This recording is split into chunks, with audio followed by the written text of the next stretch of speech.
শুক্রবার বিকেলে আগরতলা রবীন্দ্র শতবার্ষিকী ভবনে এক অনাড়ম্বর অনুষ্ঠানের মধ্য দিয়ে 3 দিন ব্যাপী লালন ও ফোক ফেস্টিভ্যালের আনুষ্ঠানিক উদ্বোধন করেন রাজ্যের প্রাণী সম্পদ ও মৎস্য দপ্তরের মন্ত্রী সুধাংশু দাস। উদ্বোধনী অনুষ্ঠানে মন্ত্রী ছাড়াও রাজ্য কালচারাল ডিপার্টমেন্টের সহকারী সভাপতি সুব্রত চক্রবর্তী, রতন বিশ্বাস সহ লালন সঙ্গীত প্রেমী ও শিল্পীরা উপস্থিত ছিলেন। এদিন অনুষ্ঠানের উদ্বোধন করে আলোচনা করতে গিয়ে মন্ত্রী সুধাংশু দাস বলেন, এই পৃথিবীতে কেউ অমর নয়, অনেকেই মারা যান অথচ কেউ তাকে মনে রাখে না। তবে অনেকে মরে গেলেও সমাজ এখনো তাকে মনে রেখেছে। তাদের মধ্যে একজন ছিলেন Lalon Fakir. Bureau report, VTV Tripura news.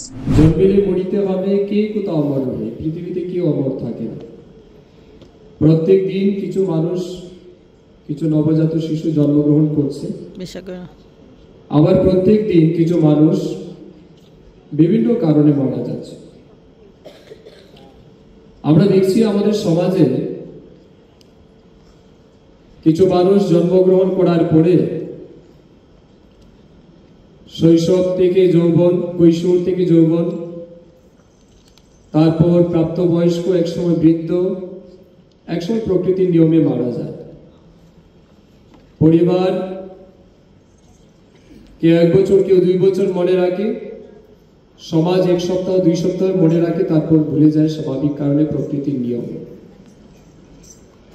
আবার কিছু মানুষ জন্মগ্রহণ করে যাদেরকে কৈশোর শৈশব পাড়িয়ে যৌবনে পা রাখতেই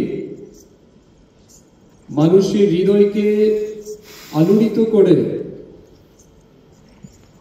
সমুদ্রের ঢেউ যেভাবে নিজের জায়গাটা দখল করে, ঠিক তেমনি ভাবে যেমন মানুষের হৃদয়ে তারা জায়গা করে নেয়।